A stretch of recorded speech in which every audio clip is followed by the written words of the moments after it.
Hello and welcome back to The Fruit of Grisaia, Michiru's route. In the last episode, Michiru and Yuuji spent their first day together with, well, not their first day, but the first couple of days together, where Michiru was mostly first holed up in her room, trying to gain courage for actually asking Yuuji out.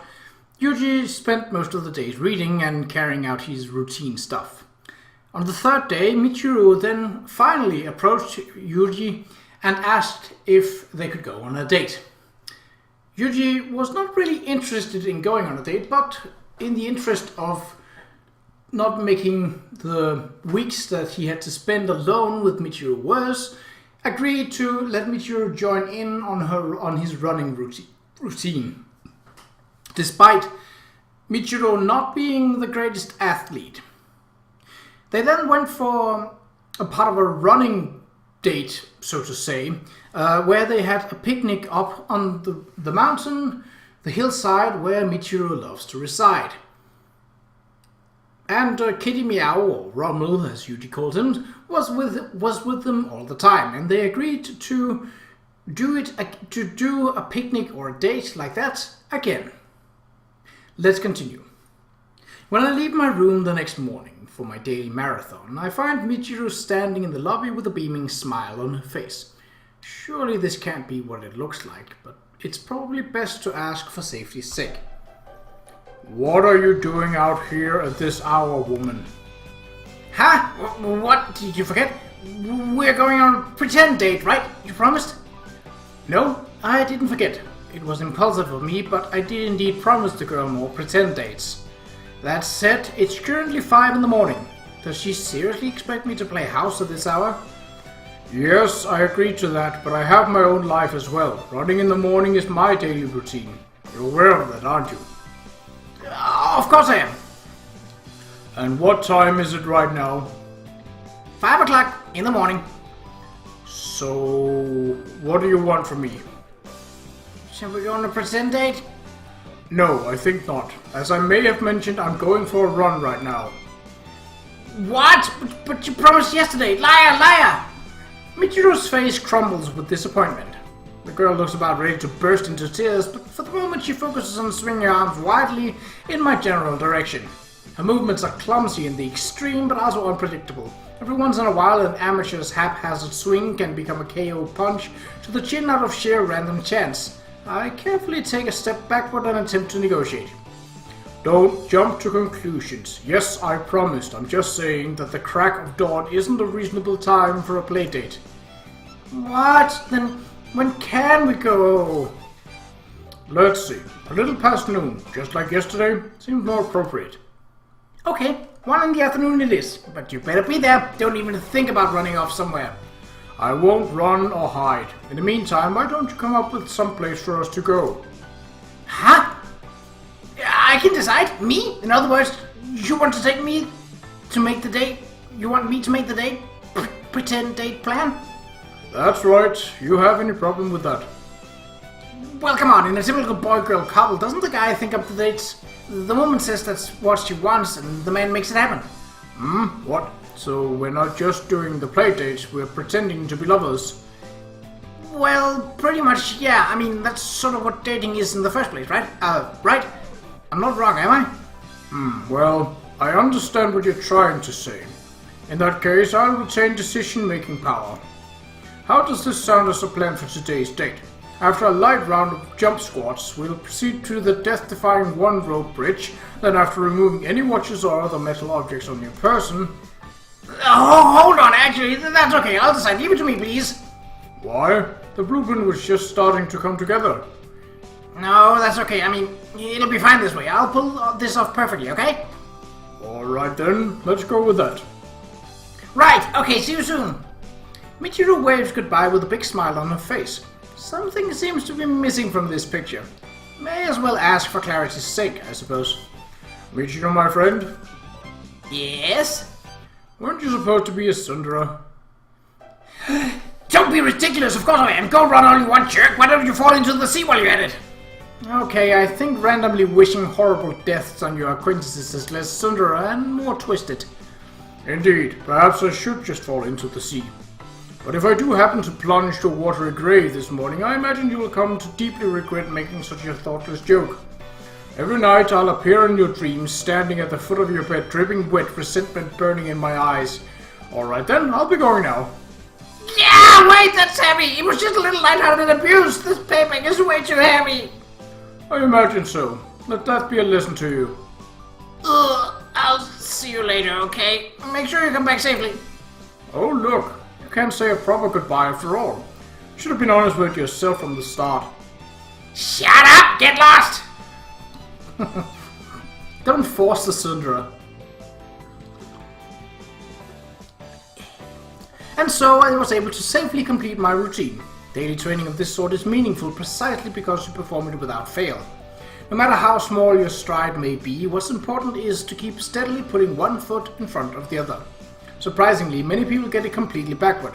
When an amateur signs up for a sports gym, they frequently exercise for hours on the very first day without a thought for the consequences, doing more harm than good to their bodies. A workout schedule needs to be approached systematically to ensure a steady daily amount of exercise suited to your physical capabilities. Otherwise, you'll quit after a week with nothing but aches and pain for your trouble. When I returned to the dorm, Michiru seems to be obediently standing by in her room in preparation for our afternoon outing. I was worried about the possibility of a panting, saliva-spewing greeting in the manner of a dog impatiently awaiting its walk, but it seems things aren't quite that bad. Even after taking my shower, there's still plenty of time before our 1 PM date. I throw myself down on the bed to read one of the books Sakagi left me before her departure. Today I've got a first-person work of reportage written by a war photographer. Unlike fiction, the book captures a vivid slice of reality. Very interesting stuff. There's even a few comic anecdotes, like the time he tried to exchange money inside a disrupted region and got handed a stack of newspaper bills with a few real notes on the top and bottom. Clever swindle takes the advantage of the natural assumption someone's not going to cheat you so blatantly face to face. A simple but effective bit of misdirection, almost like a sleight of hand trick. You're not going to see through something like that until you've cast aside your unconscious assumptions about what couldn't possibly be. Well, that's... All of a sudden, I noticed that 1 PM has come and gone. Bit of a surprise. I would have expected Michiru to come drag me away by now. Deciding I might as well wait for her to show up, I reach out for another book. But for some reason I find myself unable to concentrate. The ticking of my clock seems strangely loud all of a sudden. I can't maintain my usual focus on the printed word. Alright, suppose I might as well head over myself. Mumbling to no one in particular, I drop my book and head for Michiru's room. Michiru, you in there? It's about time, isn't it? I knock on the door and call out, but receive no response. There's always a possibility she had to leave on some pressing business, I suppose. If so, she could at least have said something to me, but, well, that's her choice to make. The girl can do as she pleases. Wow. You're that same cat, aren't you? The black cat that's recently spent most of its time fused to Michiru's skull pushes the door open, poking its face outside. If this animal's here, it seems quite possible that Michiru's still in her room as well. But she didn't respond to my voice at all. Some sort of trouble, maybe? Michiru, I'm coming in. When I reach out for the doorknob, the black cat pulls back in a panic. Seems the little beast still strongly dislikes me. I enter the room slowly, keeping an eye out for booby traps out of an abundance of caution. Inside, I find Michiru lying face down on her bed, breathing in the soft, regular manner of a contented sleeper. I was prepared for the possibility of something being seriously wrong, so I have to admit this is a bit of an anticlimax. Sleeping in, are we? And after all that squawking this morning, you're a carefree one. The cat hops onto the bed and licks Michiru's cheek repeatedly, but she doesn't even stir. Come to think of it, the girl tagged along for a full 15 kilometers of running yesterday. Hardly surprising she'd be exhausted.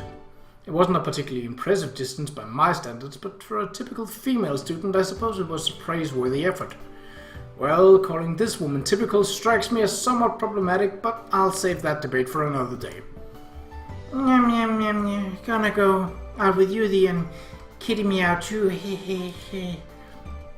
The cat and I look at each other and share the equivalent of a wry smile. Michiru's face appears to be resting on a fashion magazine. There's a picture of the outfit she wore yesterday circled in a red permanent marker. Even after all that exercise, I'm getting the feeling she was up late last night, in which case it'd probably be more considerate to let her sleep instead of dragging her outside. I give the cat a single pet on the head, causing it to flee immediately, and turn to leave. Get some rest. We'll cancel today's date. Hold it right there! Hold on a second. I'm awake. I wasn't sleeping. Not at all. Just go back to sleep, alright? No reason to push yourself. I'm not pushing myself. I'm awake. Totally awake. Michiru forces out the words while glaring weakly at me through half-open eyes. Her claim is rendered even less convincing when she races to her feet and promptly staggers to the side, very nearly trampling her pet. See, I'm showering. Wow. Listen, just go back to bed. There's no reason to pointlessly exaggerate your exhaustion. Yeah, that's not true. I'm not exhausted. You know, just a little short on sleep. I see. How much did you get last night? About 8 minutes. 8 minutes? That's not even a nap, woman. Get back in that bed and sleep long enough to secrete your growth hormones properly. I don't want to sleep. I want to go on the date. Well, if you insist, let's get going then. Make your preparations in the next 30 seconds. Not possible. Suppose not. You have 5 minutes then. I'll wait outside. Yeah. I don't know whether I'll bother to go, but I suppose I'll be there. Just how long will it take this girl to get a solid grasp on that Sundara concept anyway? The fact that Yuuji has to remind her is...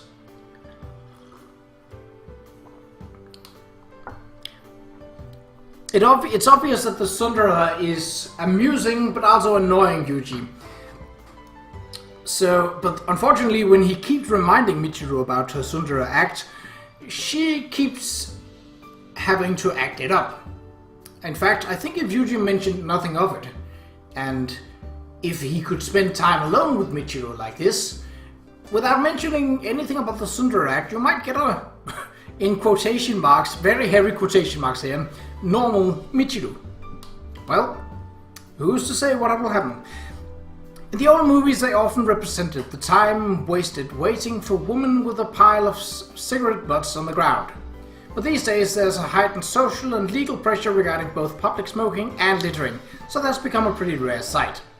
What then can take the place of that image as visual shorthand for a man kept waiting by a woman? A red battery icon on the cell phone you've been using to browse the internet? Not really feeling the atmosphere from that one. In the first place, it's so easy to send messages these days that waiting in vain might well be less frequent phenomenon than before. I'm still pondering these matters when Michiru appears, complete with a cat hat. It's been exactly 5 minutes since I left her room. Here I am. Did you wait long? What's with the scowl? You have a problem? Didn't anyone ever tell you to arrive 5 minutes early to your appointments? Don't be ridiculous. You only gave me 5 minutes to prepare and I'm supposed to be 5 minutes early? What am I? Whatchamacallit? Please define whatchamacallit. You know, like a mystery person who controls time or whatever. A mystery, time paradoxer? Okay, let's get going already. I'll leave you behind. No, wait for me. You got that? Huh? Don't leave me behind for real. Come on, wait up. So, anyway, I came up with the date plan. Good. Let's hear it. A one-day Sierra night trip to the beautiful beaches of Mishima Cape accompanied by the one and only Matsushima Michiru. Michiru delivers the line with an all-triumphant flair of a strutting peacock. The beach? We just went a few weeks ago. No, that was no good. I'd really like to pretend it never happened. Did I tell you about this? According to Michiru, while I was off swimming with Amane and Makina, she'd been forcibly enlisted by Sachi to help construct an ultra-massive work of sand art. And in the end, the enormous sandcastle they spent hours creating ended up collapsing just before they finished. trapping her beneath. I got covered in sand and couldn't escape, frozen solid as the captain of something falcon. And on top of it all, this kid from the neighborhood. I can say no more parties, it was terrible. I see. I have to say though, it's a bit boring choice from my perspective. What are you saying? At least go with anywhere's fun with you or something. This is a date, remember? Pretend date, I believe. Well, yeah, pretend date. That said, I suppose you have a point. Just the two of us playing on the beach might not be bad. Huh? You really think so? No, but we're pretending, so I said it anyway. I see, is that so? Oh, even kidding me, I was. And so we set off walking for the nearest public beach. Rushing along, not fleeing anxiously, a simple leisurely stroll. Not unpleasant in its own right. What's up? Wanna hold hands? Hands? I see. We are on a soda date, so that seems appropriate. Yeah, it's a soda date after all. When we reach out, Michiru momentarily jerks her hand away, but soon tentatively surrenders to my grasp. She's got a decidedly small hand with rather thin fingers. On closer examination, there seem to be small white flecks on her nails. Are you eating properly? Your fingernails don't seem to be getting adequate nutrients. I think I'm eating a lot better than you do, at least. I'm not sure a diet consisting of cheap sweets and takeout lunches can really be described as healthy, my friend. Shut up, you! Look, you don't have to go picking at the little stuff like that. Sure enough, this is a date after all. Alright then, I will now offer a more date-appropriate comment. You're wearing perfume, aren't you? Yeah, you noticed? I smelled freesia and pink pepper at first, but now I'm getting a heliotrope and iris, with a hint of sandalwood and synthetic musk underneath. You can tell? To some degree. Mostly intuition though. Anyway, there's no need to wear perfume. You smell nice naturally. I take a lock of Michiru's hair in my free hand and gently stroke it. After a moment I allow the strand of blonde hair to fall through my fingertips. It whispers against my skin as it goes. The cat watches me touch Michiru from its vantage point nearby, a supremely irritated look on his furry face. Huh? I don't smell nice. I mean, I color my hair and all, so I figured I must stink of the chemicals in it. Do you really think so? No, not really. Ah? It's a lie. Like I said, I'm just pretending here. How many times do I have to say this? Why do you keep taking it so seriously? Well, I'm doing it too. This is pretend, so I'm pretending too. I understood it the first time. There's no need to repeat yourself. You know, when you kissed me, at first I was just really surprised.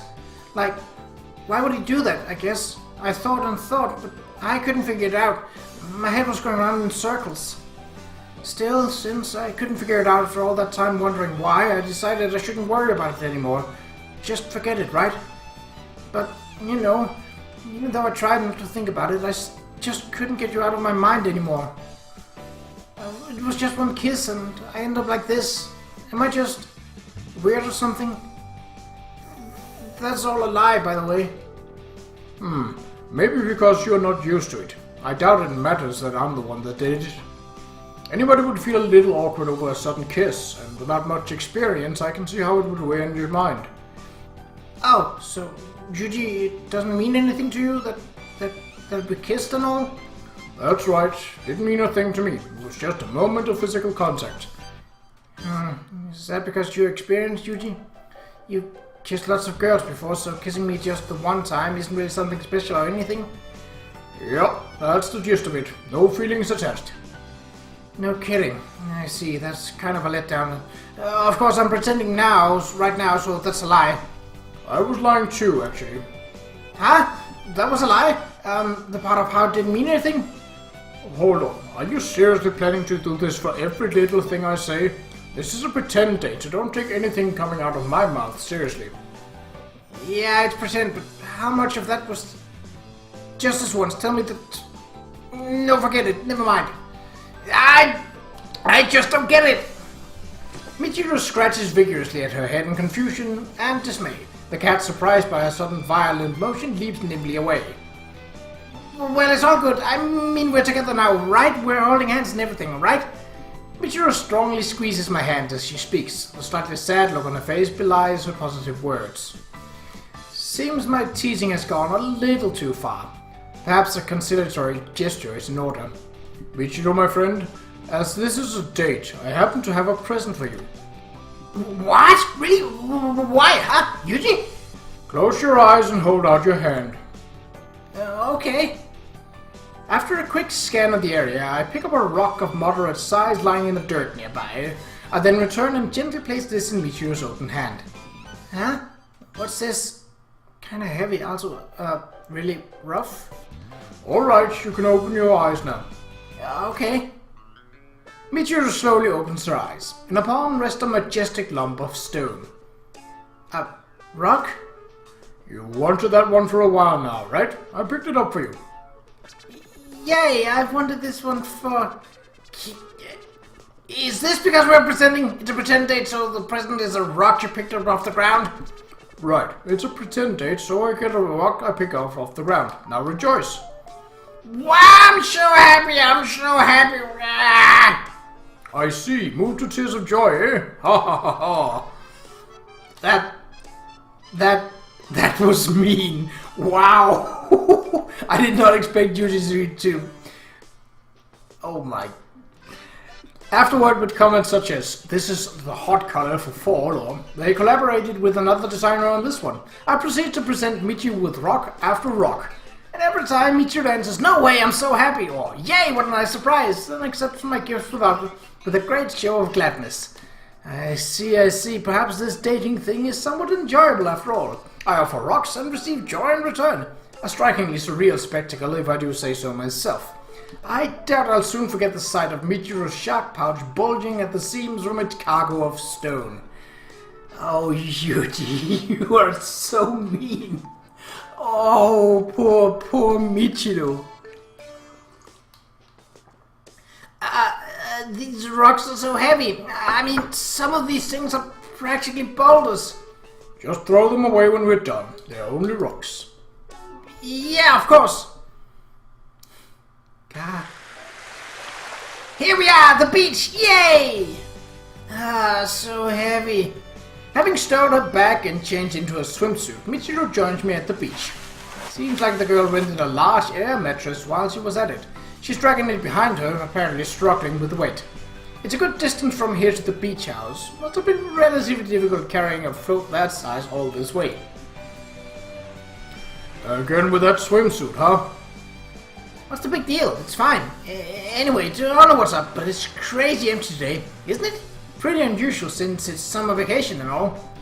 This area isn't exactly flourishing, I guess.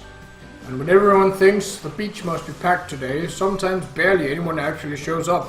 Not uncommon, actually. Lucky us, right? Okay, I borrowed this thing and all, so let's float it out there and play. No distractions, and all you can swim. Huh? Yuuji, why are you wearing a school uniform? The swimsuit-clad bottle bond peers at me with innocent confusion on her face. She honestly seemed to only have noticed now. Strange woman. Listen, you didn't tell me we were going to the beach until after we left the dorm. When exactly was I supposed to procure myself a swimsuit? Right. Makes sense. Guess we could head back to the beach house and borrow one, but going all the way over there again would be a serious pain. Look, there's practically nobody else around here anyway. You're a guy, so Yuuji, naked's fine. Just go naked. Just as Michiru says, even by the standards of this mostly empty beach, we found ourselves a particularly isolated spot. If nobody's going to notice anyway, going in naked might actually be a suitably carefree approach. True enough. Alright, I'll do that. What? I was just... Yuuji, it was just well... Michiru, my friend, I am now naked. So you are. Something wrong? Why are you looking away? Well, it's not like there's anything wrong, but, Something strange about my body. That fanfare gets me every time. Oh, no, not at all. I see. Well, if you notice anything odd, please feel free to let me know. Yeah. This weird sound keeps ringing in my ears. A freaking fanfare. Fanfare? Pay no mind. That's right, it's my fault for thinking weird thoughts. I mean, we're all human beings, everybody. What's wrong? Sorry, I changed my mind. Can you put on some underwear at least? Please? My brain's about to blue screen. Is that so? Very well then. Don't understand what you're getting all red in the face about, though. Weird girl. I'm not weird, I'm not. You're the weird one here. Her face still flushed, Michiru runs energetically towards the shining summer sea. I trot along behind her into a sheet of warm spray. She looks back over her shoulder. Yuuji, catch me if you can, hee, and delivers an appropriate playdate line. Oh! I break into an all-out dash and catch Michiru in less than a second with a flying tackle. Blech! Hey, what are you knocking me down for? Isn't this supposed to be more of a haha wait for me type thing? My apologies. When told to catch someone, I feel it would be impolite to not make my best effort to do so. Impolite to who? Michiru's astute question returns me to my senses. Indeed, you're exactly what I let down by allowing this girl to escape. I'm constantly obeying instructions handed down to me. My own will has no relevance. I simply carry out the task assigned to me. But today I'm under no such obligation, and still I wag my tail on request. How pathetic. Seems I've been domesticated right down to my bones. You have a point. Hardly any reason to stay tense at a time like this. That's right, take it easy, will you? Okay, let's try that one more time. Such a catch. Oh! I'm too fast, and you're already tackling me. Sorry. Pure reflex. Jeez, Yuuji, look at you, all worked up like a kid. That's not really the issue, but whatever. After that, we entered the sea and spent some time splashing around the water. With no particular objective in mind, we mess around in the waves and swim idly under the sun's warm gaze. I think you could describe it as an afternoon well spent. Michiru has a cheerful smile on her face the whole time. Oh, well at least that's that. That's good.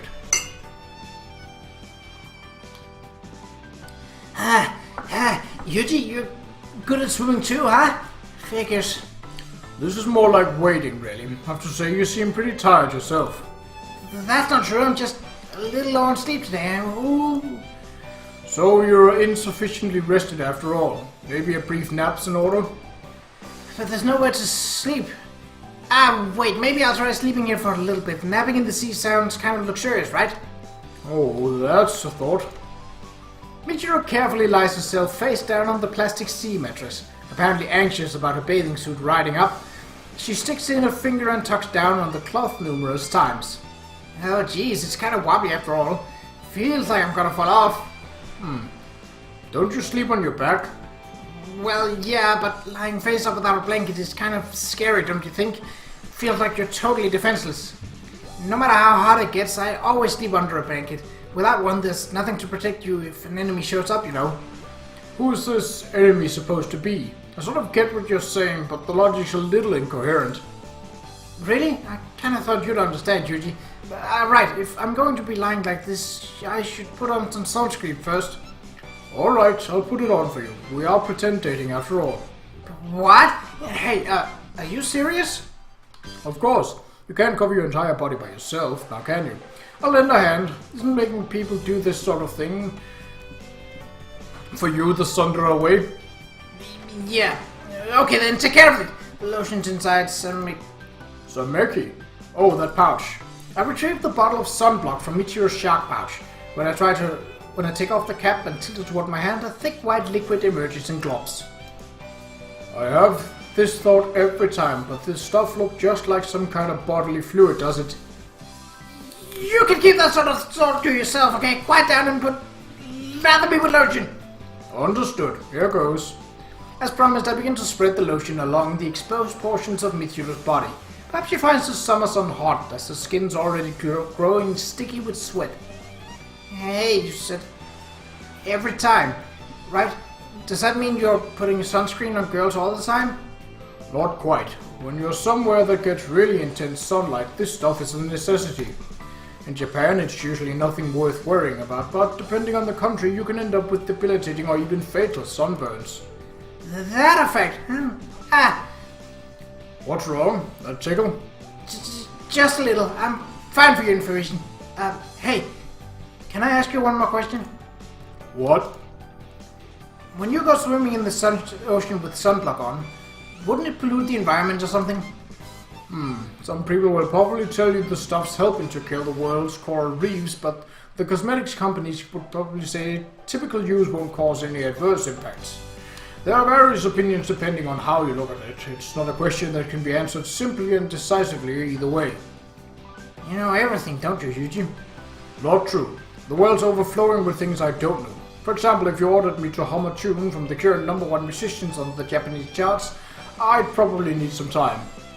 I thoroughly and gently spread the sunblock across the back of Michiru's body. When I'm satisfied with my handiwork, I give her a light smack on the rear and speak. Alright, other side, flip over. What? Over? You're joking, right? Why so reluctant, woman? Do you want to turn into a reversey stone? Having your front and back completely different colors would probably seem slightly unnatural. No I don't, but come on, the other side's a little... Quit whining and flip over. Here we go. Ooh. Hold on, this is kind of embarrassing, you know? Don't squirm too much, you'll fall off. But come on, it's shaking! Trembling like a newborn fawn, Michiru reluctantly settles her body face up on the mattress.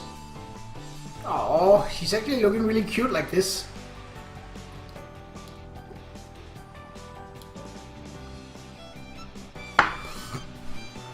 Wow, hold on! What do you think you're looking at? Cut it out! The girl tries her best to put up a tough front after the fact, but it's comically unconvincing. Her delivery is so strained and artificial you'd think she was reading the words of a script. We done squawking now? I'm ready to put this stuff on you if that's alright. Yeah. Michiru finally grows docile, apparently resigned to her fate. Taking the bottle of sunblock in hand, I squirt out another glob and begin applying it to her lower body. The girl darts her eyes back and forth restlessly, looking at anything but me. Why are you starting from the bottom? Because it's closer to me. No other reason. Is that so? What's wrong? Feeling anything? What are you saying? I wasn't implying anything strange, just wondering if you're feeling the sunblock starting to work. Oh, is that all? How am I supposed to know that anyway? It just feels slimy, you know? I lather the white liquid across her thighs, the back of her knees, and her ankles, thoroughly coating every inch of exposed skin. I can feel Michiru's light leg hair sticking flat against her skin as I rub the lotion in. Apparently this bothers the girl somewhat, judging by the anxious little glares she's now sending in my direction. What's wrong? Self-conscious about the hair? I mean, I don't know if I should be getting rid of my fuzzy leg hair or not, you know. They say shaving it off only makes it thicker and all. I think we already talked about this. Anyway, when you shave, you're cropping off the light, thin part of the hair, leaving behind the fat roots at the surface of your skin. That's what makes it look thicker for a while. It's not like you're really getting any hairier.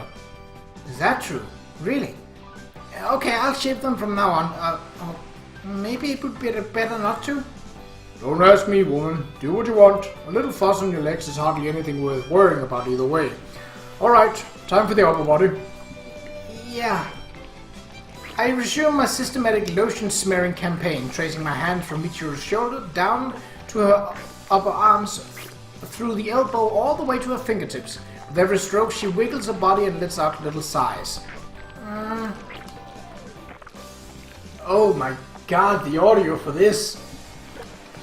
Jeez! Ugh. I know it's sunblock.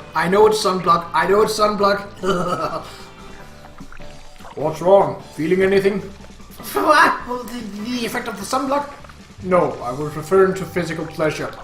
Don't be ridiculous. Just get the super lotion on already, why don't you?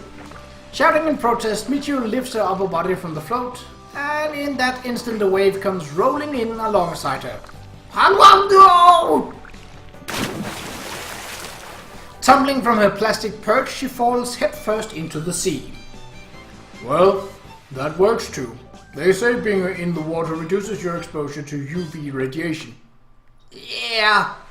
For some reason, this news doesn't seem to cheer Michiru up much. Her twin tails float limply on the surface of the sea like two pitiful strands of oddly colored seaweed. By the time Michiru managed to drag herself back to the beach, her skin's taken on a warm red glow. You can actually see that, unfortunately. Yes, I really should have finished the job after all, huh? Shut up, you! I mean, that was just... jerk! Well then, what should we do with ourselves? There's still plenty of daylight left. Want to try triathlon next? No, I do not. I'm going home for the day. So tired. I see. Alright then, I'll walk you back to the dorm. Really? Yeah, this is a date after all, of sorts. Right, yeah, figures.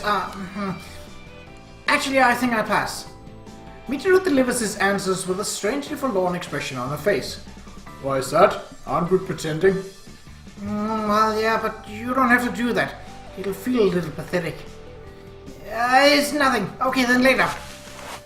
Well, later works for me, but from the way things look, it's going to be another titanic struggle for her to get that float back to the beach house. Is her refusal to even try asking me for help another aspect of the Sundara act? Or perhaps the girl's just helplessly awkward. Well, that's where we'll end this episode. So, until next time, which will be on the other side of the New Year's. At least in terms of recording. I don't know when you're listening to this. And honestly, I don't care either. If you're listening to this, thank you. If not, well, then you're not listening to this. So, there's no point in directing this last message to you. Either way,